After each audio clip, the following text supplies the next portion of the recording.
Hello, welcome to When the Smoke Clears. How's it going? I am the Recovery Plug. What's happening, everybody? I hope you're doing good. I know my day's going great. And so how's it going, man? Well, you know what? Today, we're going to continue on the story of the cosmic power within you.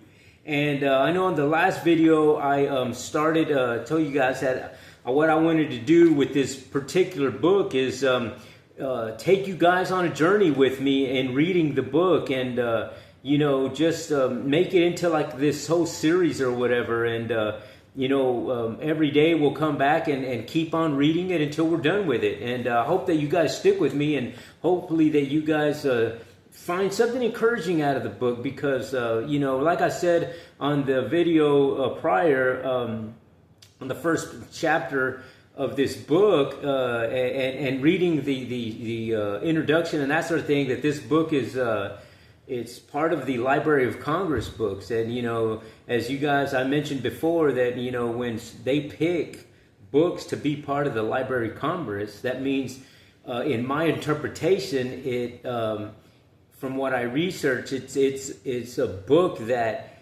they believed is good enough or has enough information or valuable information to pass on to generations to come. That's why it's in that library. You can't just go check out a book at the Library of Congress. It's a book where they store these books, and it's and this book made the cut. Here it is right here. This book made the cut, that it was powerful enough that it has information in here that is related to humanity and divinity, and that is powerful. You know what I mean? For them to pick a book and to be in the Library of Congress, it's got to have some good stuff in there. So they believe that this information that this book contains can be powerful and useful for generations to come. That's why it's there. So, let's get started, I guess. But before we get started, if you would, please join me in a moment of silence, followed by the serenity prayer for the addict who still suffers, and for those of us who are still in the struggle that keeps us bound down. So if you would, please, a moment of silence. God, grant me the serenity to accept the things I cannot change, courage to change the things I can, wisdom to know the difference. All righty, well, I'm going to put this mic down right here, and I hope that, I'm sure that you guys can still hear me. And I'm going to put these things on and get started. Okay, well, here we go. And today we're reading from chapter 2. In The Cosmic Power Within You by Joseph Murphy. Alrighty. Chapter 2. How your cosmic subconscious can guide you. All the water in the reservoir is waiting for you to turn on the tap. Turn the tap and thousands of gallons of water are at your service. In a similar manner, all the powers of the cosmic kingdom within you are waiting for you to release them. And as you do, the infinite power within you will respond and be active in your life, enabling you to bless mankind and yourself in countless ways. Your subconscious can guide you without error. The field of science, art, industry, and religion need men and women of high vision, courage, confidence, and fortitude who are capable of drawing from the infinite powerhouse within each person. Had Sir Winston Churchill yielded at the first assault of the enemy, England might have lost to the invaders. However, Churchill's inseparable faith lifted up all his countrymen and gave them a new spiritual vision. The biographies of Abraham Lincoln point out that he was a complete failure until he went into the service of his country.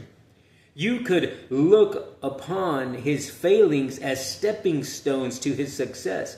In the preservation of our Constitution, Lincoln realized and thoroughly understood that to perceive what is the right course of action and then not to follow it is the hallmark of cowardice and timorousness.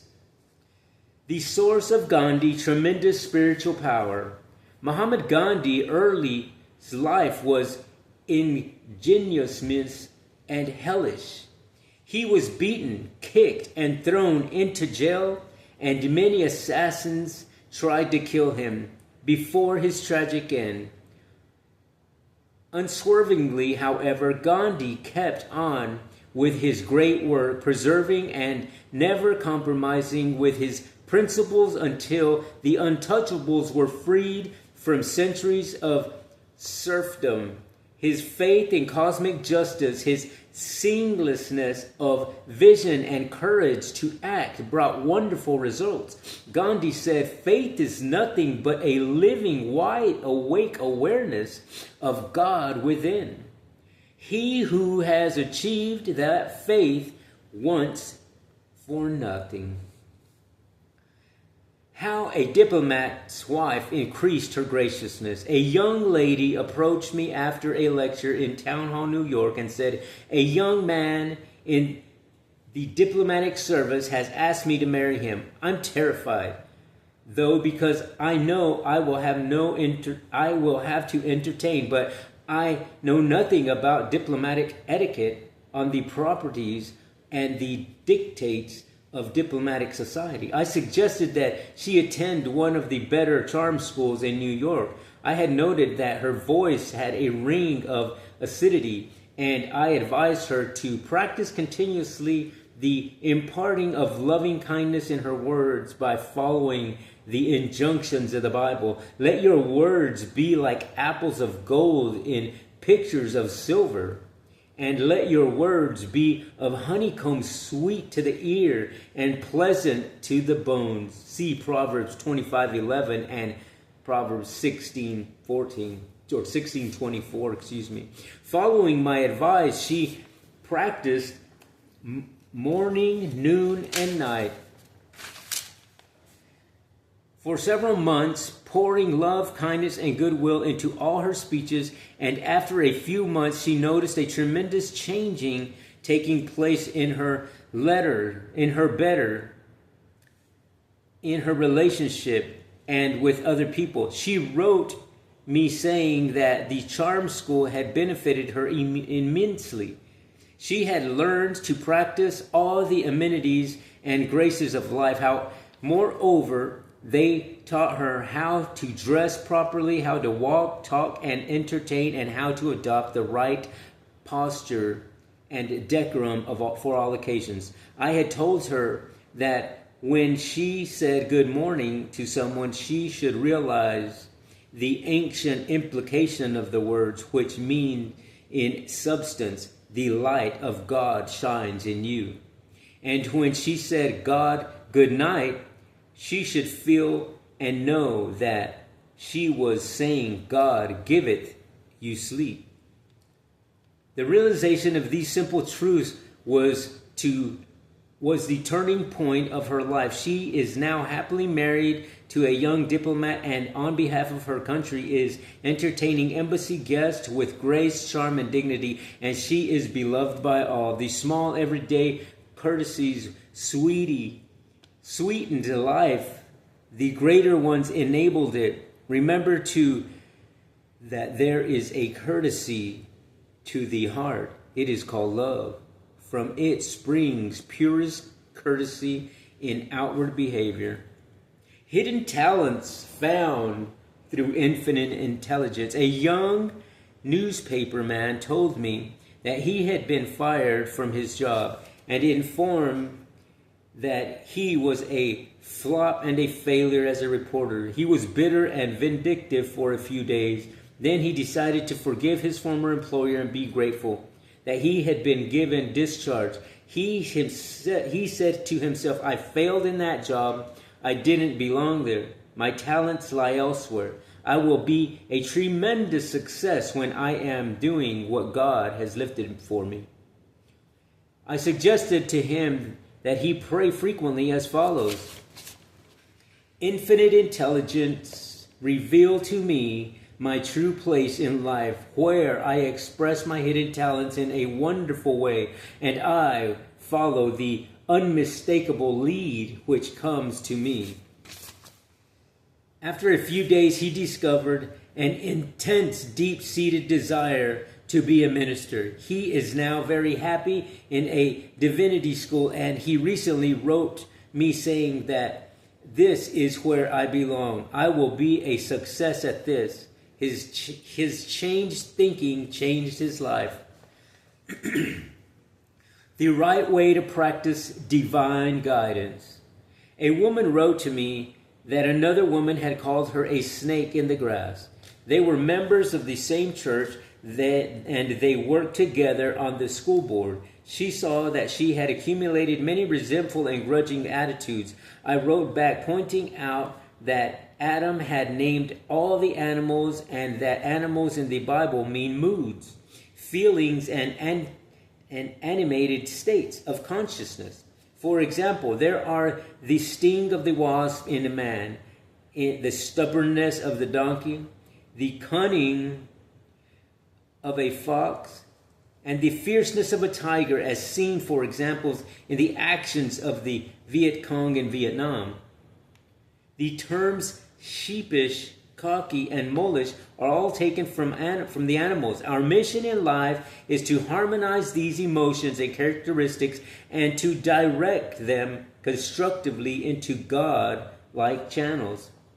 I indicated to her that she undoubtedly did not have stinging of a viper, and since she was not treacherous, she should not be offended, which such foolish accusations were applied to her. I suggested that she pray as follows: I am divinely guided in all ways. There are harmony, peace, and divine understanding between Mrs. So and myself. God's cosmic wisdom reveals the way. The idea came to her that a trip to Palm Springs might help her frame of mind. She made a trip and was surprised when at the hotel swimming pool she ran right into the other woman. They chatted amicably and congenially, and the whole matter was solved. Divine guidance worked for her, albeit in surprising manner that she reconditioned her mind. Solving an impossible situation. The following is a letter received from one of our church ushers showing how his subconscious mind answered his deep-seated desire. It says, Dear Mr. Murphy, my 8th birthday was approaching and my mother asked me what gift I treasure most. I spent most of my spare time doing woodcraft and had been given many good ideas by carpenters building a house nearby, including the reference for a distant saw made of very fine steel and superior craftsmanship. So I told her of my burning desire for one, since it would improve my work. Wishing to surprise me, Mother started on her sleuthing trips, first to a hardware store, then to a second-hand store, but the answers to her query were almost a stereotype. Impossible, you'll not find one.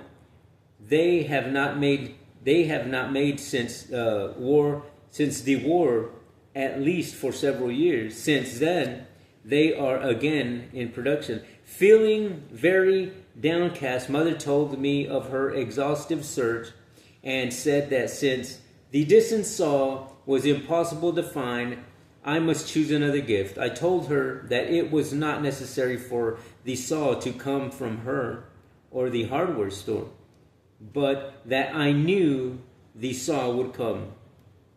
We had our home up for sale, had a buyer with a deposit in escrow, and had one termite inspection in which the inspector had examined only the house and the basement. But the buyers wanted a double check by another company, which is not generally done. The second one was much more thorough and insisted on examining the attic. After about an hour, he returned down to the living room with a beautiful old saw, with a hand-carved handle, and engraved across one side in flourishing letters was the word Disson. I later learned that when the house had been built in Laurel Canyon for a prominent musician, one of the carpenters had lost it in a very narrow aperture between the framework of a large skylight in the living room and the stonework of the back of the large fireplace. I have always been grateful that you taught me at an early age to understand, to contact the all-knowing power within me. Your friend, Roger Conrad. At the age of 8, this young man discovered the powers within his subconscious, and today he is one of the great lights in the field house of architecture. Become the master of every situation. The Bible says, behold, I send you forth as sheep in the midst of wolves.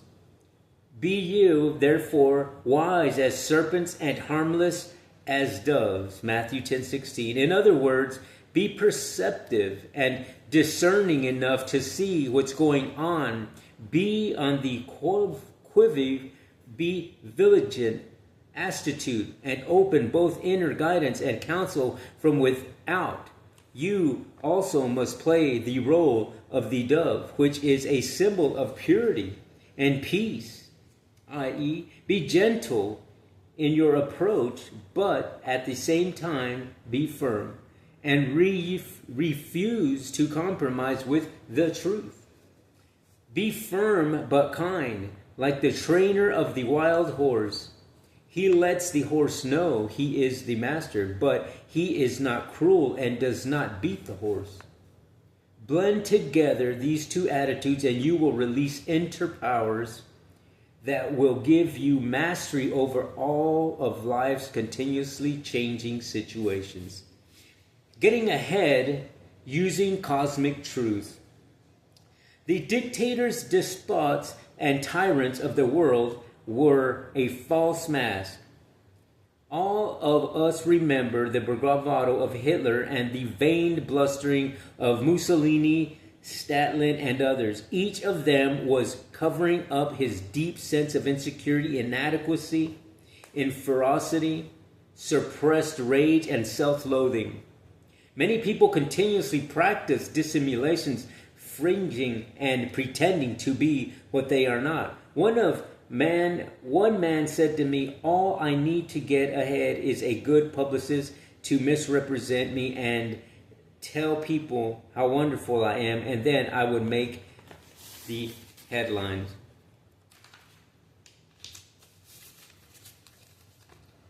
It says, his idea was the prevarication, misrepresentation, and perversion of the truth was the way to get ahead. No, you get ahead by adhering to the fundamental truths of life and to the principles of life which never fail, which are the same yesterday, today, and forever.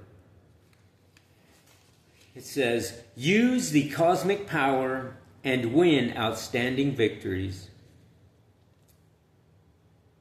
It says, Marie Curie was interested in alleviating the suffering of mankind. She labored hard in the vineyard of life to bring forth her discovery. She toiled in the stifling heat of summer and in the icy cold of winter, persevering to the end.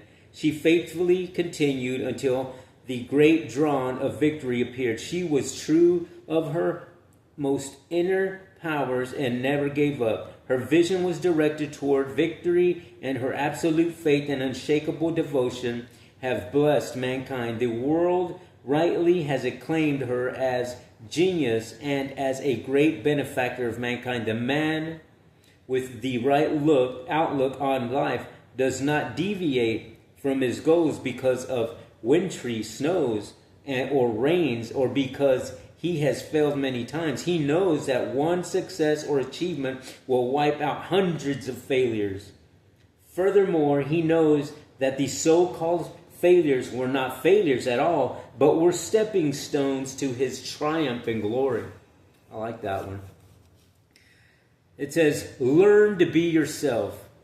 Let go of all shame, pretense, affection, imitation, and empty show. Pretensions and pomposity reveal a sense of deep insecurity, inferiority, and self-rejection. Get a new estimate or blueprint of yourself. When you recondition your mental attitudes and cast out negativism, ill will criticism and self-condemnation, and instead fill your mind with constructive thoughts of harmony, health, peace, joy, and goodwill, you will be transforming your life for effectiveness in the years that lie ahead. You are literally what you think all day long. Think according to the principle of life and the eternal verities, and in this way you will gain confidence, assurance, poise, and balance. Align yourself with the infinite source of life and let life flow through you as abundant security, right action, and true expression. Goes on to say, thinking makes it so for you. Today, you are what your thoughts have made you. You are the sum total of your thinking. You have charge of your own life, and other people's conditions and events have nothing whatever to do with your success, happiness, and destiny. You can make yourself sick, poor, and unhappy by the nature of your habitual thinking. You can even kill yourself by your thoughts. Affirm frequently as follows: my faith is in God, His cosmic wisdom, and all things good. I live the joyous expectancy of the best and marvelous and unforeseen wonders come into my life every day. Wonders will happen in your life as you write these truths in your book of life, your subconscious mind. Have faith in the responses of your deeper mind and your conscious mind thinking, and you will prosper along all lines.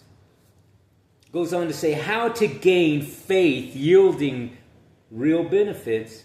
A man said to me, I have had absolute faith and my thoroughbred would win the race. I explained to him that it is impossible to have absolute faith in anything but the principles of life and the working of the laws of his subconscious mind. Principles and laws never change. They are eternal, immutable, and timeless. The horse in question dropped dead in the race. It is impossible to have absolute faith in the outcome of the race, an interviewer, or any other event in life. I pointed out to him that his faith should be in God, His cosmic gifts, and all things, and with that accomplished successes, prosperity, and happiness would be assured him in ways he knew not of. I explained to him about the girl who had a positive faith that she would marry a certain man. The marriage was arranged. All of us waited in the church, but the groom never showed up because he had died in a taxi on the way to the chapel. She then realized that she did not control his life or destiny. She looked upon the matter philosophically. However, and said, well, God has another plan for me, and He will send me another husband who will be my perfect partner. And sometime later, she met and subsequently married a wonderful young man. People say to me, I had perfect faith that I would win the Irish sweepstakes. This is not real faith, and there is no guarantee that the horse will run as you expect. Have perfect faith in God, His love, His laws, and His cosmic guidance, and you will never fail or want for any good thing. Have a deep-seated conviction in the laws of the mind and in the ways of God, and all your ways will be paths of pleasantness and lanes of happiness. Goes on to say how faith in the God presence overcome failures. A motion picture director told me how he had prayed for success, peace, harmony, and a wonderful outcome for the picture he was directing. However, things did not turn out the way he expected. Many members of the cast got sick, and the others went on locations, remained very bad. The whole thing was a failure. He said to me, I imagined the envisioned success and constructive outcome, but I don't control the weather, the moon, the suns, the stars, or the lives of the actors or actresses. I realize, though, that it is impossible for me to fail in the long run, as I believe in the principle of success, and as I am one with the infinite, my faith is in God, in the God presence, and my confidence is in the eternal truths of life, which never change. His next picture was smashing success, and today he is one of the world's greatest directors. His faith was in the infinite way of life, which cannot fail. He knows that he was born to succeed. He was not disappointed because he had a few failures. His faith was in the right place with God and his laws, which never fail. He said to me, I have absolute faith in the weather, or that Tom Jones will be alive tomorrow, or the man I am going to sign a contract with will be there to sign. I have absolute faith that God is God, and that's enough for me. That this wise reasoning of a great director. How to become friendly, happy, joyous, and free. Emerson said, the infinite alone was wrought and suffered. The infinite lies stretching in smiling response. Tune in on the infinite within you now and call upon it. And the moment you align yourself with the infinite ocean of life, love, truth, and beauty, the power of God will become active and potent in your life, and you will feel a deep sense of security and inner response or repose. Learn to be yourself. Throw away false pride, arrogance, dissimulation, and pretense. Honor, exalt, and praise the God self within you. Give your allegiance, devotion, and loyalty to the God presence within you, and recognize it at first cause. This is loving God. And when you love God, which is the self of you, you will be natural, real, genuine, and human.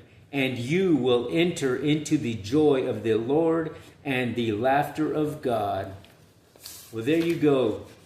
That was chapter 2. And man, that's powerful. You know what I mean? What I gathered from that, from reading that, and from reading chapter 1, both 1 and 2, it seems that, it goes back to that, to how I feel about it is that it goes back to like when I'm meditating and I'm in that silence, that still silence, trying to get silence and trying to stay in that silence from one thought to the next, because one thought comes and another thought comes, and the purpose of that meditation for me personally is to gauge that time in between thoughts. And in that silence, that's the silence, that is the divinity, that is for me being in one with God, me being in one with divinity, me being in one with humanity. You know what I mean? In that moment of silence, just in that little gap is where I find answers, is where I really try to stay there and try to, seek something. And seek something in a spiritual and positive sense, you know what I mean? Looking for answers for whatever it is that I'm going through the day. But man, that's pretty cool, man. That's a pretty powerful chapter there. And I hope that you guys, enjoyed it. And, perhaps maybe you'll pick up that book and read it on your own time. And because there's also a little bit of some summaries, and it just goes on through all of those little stories. But I'm not going to get into the summary. I just want to get through the chapters. And because they're really, really, each chapter is just a chapter of stories. You know what I mean? And for me, and the reason that I wanted to do this book and share it with you guys, because it reminds me of my recovery. It reminds me of going to a meeting, going to my peer support groups, involving myself in my community and helping somebody else, and listening to the stories, because in those stories is where you're going to find stuff, you know what I mean, that can help you. And in your story, you can also find things that are going to help you and help somebody else. But at any rate, at this time, if you would please give me a thumbs up, hit that subscribe button, and share my channel. Just know that when you do that, you'll be helping out another veteran, another homeless person, another person dealing with PTSDs, childhood traumatic experiences, and drug addiction, alcoholism, suicidal thoughts, all of those kind of things, because I and my friends have dealt with those at one point in time in my life. And so thank you for joining in. And I guess until the next time on When the Smoke Clears, I am the Recovery Plug.